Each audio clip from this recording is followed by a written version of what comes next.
नमस्कार दोस्तों, हम आप लोगों को इस वीडियो के माध्यम से जानकारी बताने वाले हैं कि क्या सिर्फ 10 साल की नौकरी पर भी मिल सकती है ईपीएफओ पेंशन। आपकी पात्रता क्या है, इसके बारे में पूरी जानकारी हम बताएंगे। जैसे कि हम आपको इस वीडियो के द्वारा ईपीएफओ पेंशन एलिजिबिलिटी क्राइटेरिया के बारे में पूरी जानकारी बताने वाले हैं। तो ईपीएफओ पेंशन एलिजिबिलिटी क्राइटेरिया के बारे में जानकारी जानने के लिए आप लोग वीडियो पर अंत तक बने रहिए। 2025 से बदली पेंशन योग्यता, अब जल्दी मिलेगा लाभ। चलिए पूरी जानकारी जानते हैं। ईपीएफओ पेंशन योग्यता। ईपीएफओ यानी कर्मचारी भविष्य निधि संगठन भारत में कामकाजी लोगों के लिए एक महत्वपूर्ण वित्तीय सुरक्षा तंत्र है। हाल ही में यह पता चला है कि केवल 10 साल की नौकरी के बाद भी ईपीएफओ पेंशन के पात्र हो सकते हैं। यह खबर उन लोगों के लिए बहुत राहत की बात है जो अपने भविष्य के लिए वित्तीय सुरक्षा की तलाश में है। आइए इस वीडियो के माध्यम से समझते हैं कि कैसे और किन शर्तों के तहत यह संभव है। देखिए क्या लिखा है। ईपीएफओ पेंशन की पात्रता के लिए आवश्यक शर्तें। ईपीएफओ पेंशन के लिए पात्र होने के लिए कुछ बुनियादी शर्तें होती है जिन्हें पूरा करना आवश्यक है।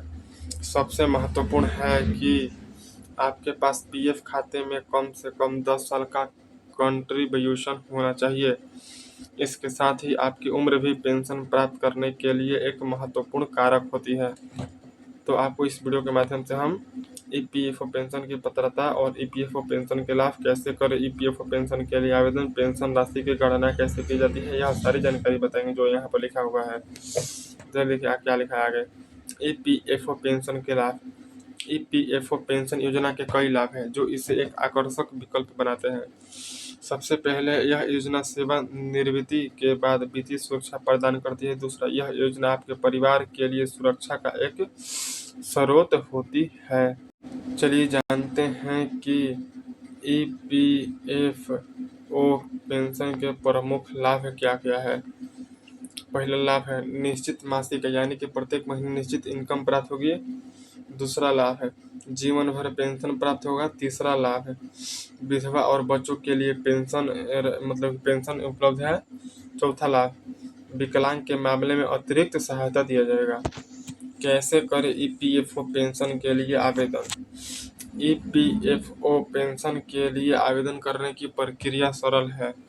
आपको अपनी कंपनी के एचआर विभाग से संपर्क करना होगा और आवश्यक कागजात जमा करने होंगे। फॉर्म 10D भरें, आवश्यक दस्तावेज जमा करें, एचआर विभाग से आवेदन की पुष्टि करें, प्रोसेसिंग के लिए फॉलो अप करें। पेंशन राशि की गणना कैसे की जाती है। ईपीएफओ पेंशन राशि की गणना आपके पीएफ खाते में जमा राशि और आपके सेवा के वर्षों के आधार पर की जाती है। इसके लिए एक निश्चित फार्मूला उपयोग किया जाता है जो आपके मासिक वेतन और सेवा के वर्षों को ध्यान में रखकर गणना करता है। ईपीएफओ पेंशन गणना का फार्मूला, सेवा के वर्ष, मासिक वेतन यानी कि महीने का वेतन और कुल जमा राशि। फार्मूला लगेगा, सेवा के वर्ष तथा मासिक वेतन जोड़ा जाएगा और उसमें 70 से भाग दिया जाएगा। और देखिए क्या लिखा है। ईपीएफओ पेंशन के लिए आवश्यक दस्तावेज, मतलब कि कौन कौन सा महत्वपूर्ण दस्तावेज लगता है। तो दस्तावेज में क्या क्या लगता है चलिए आपको बताते हैं।